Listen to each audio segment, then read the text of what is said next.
mga lods, welcome to my YouTube channel. May konting tips lang tayo mga lods kung paano maikabit yung speedometer sensor ng ating ROSI, sensor ng Raider 150 to ROSI natin.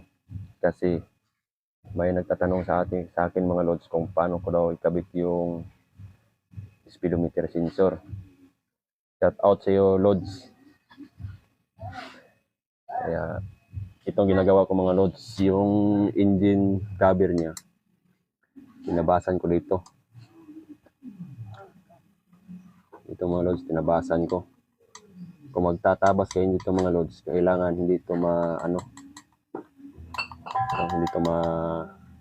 masama sa pagtabas nyo. Parang may cover pa yung wire ng ating stator coil dito. Pamunta dito mga lods. Yan mga lods.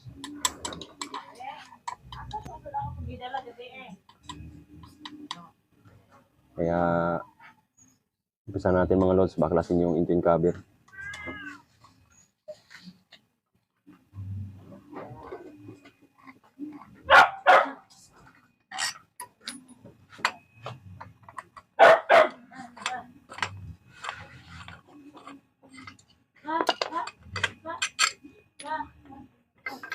Yung engine cover yung mga lods.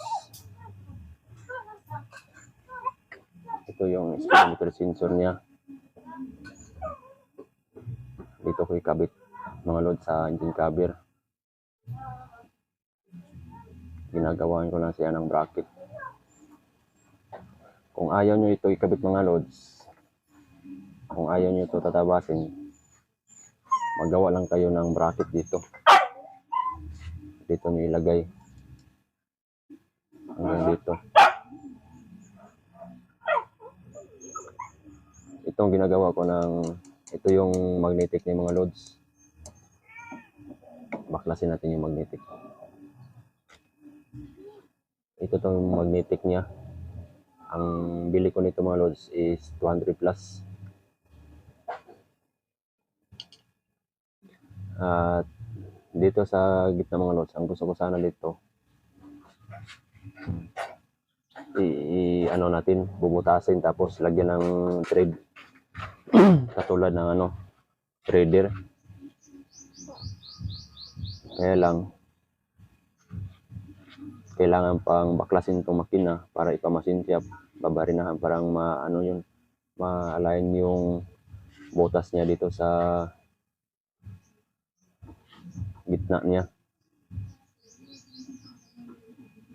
Kaya ang ginagawa ko dito mga lods, nagbili ako ng nut 10mm at pinawilding ko dito sa gitna. Kaso lang mga lods, hindi siya na-align. Ang ikot ng ating magnetic mga lods, wigil-wigil, parang gulong nabibingkong mga lods. Kaya hindi makukuha yung top niya. Kasi hindi pantay yung ng magnetic, kasi parang ikot niya mga lods. Pag ganun, tapos pag ganun, yung ikot niya wigil-wigil.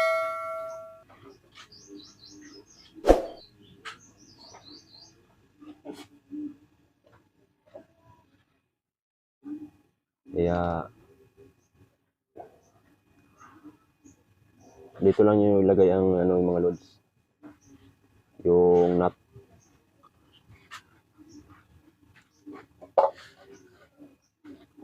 Kailangan kayong maglagay nito mga lods. Kailangan nyo maglagay nito.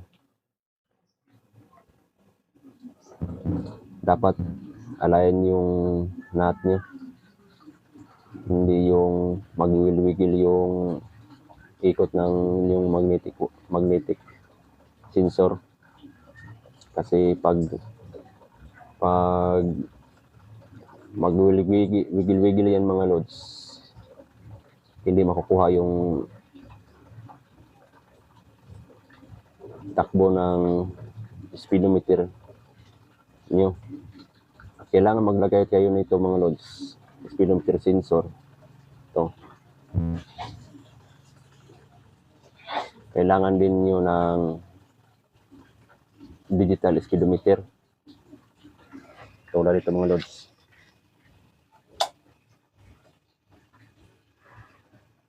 Yan, digital speedometer natin. At nabibili ito mga lods sa Shopee. Ang bili ko nito is 1 to. Kasama na yung shipping.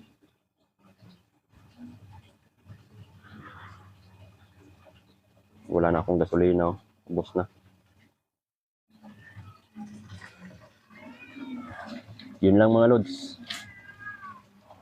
Kailangan yung magkabit ito. Kailangan din mag-align dito sa gitna ng sprocket niya. Lalagyan ng sprocket niya. Parang sulit yung patak ng speedometer natin.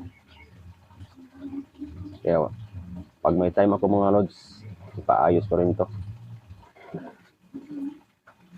Kasi pag tumatakbo na po ng 120 mga lods, yung takbo na yung patak ng ating speedometer sensor hindi pataas, pababa yung ano niya, kasi hindi kasi pantay nito eh. Taas, ganun ang ikot niya mga lods. Kabit natin, tingnan natin mga lods.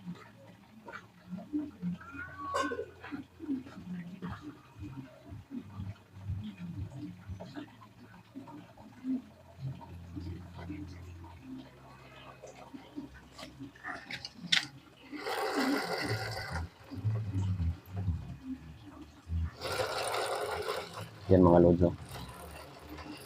Hindi pantay.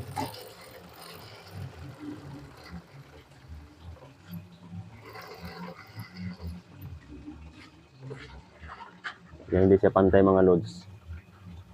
Yung speedometer sensor niya sumaya dito. Sumayad. Dito walang sayad.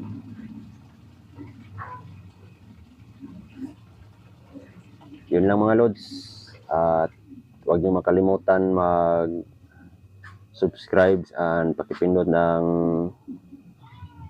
notification bell at saka like and share. Thank you mga lods. God bless yung lahat.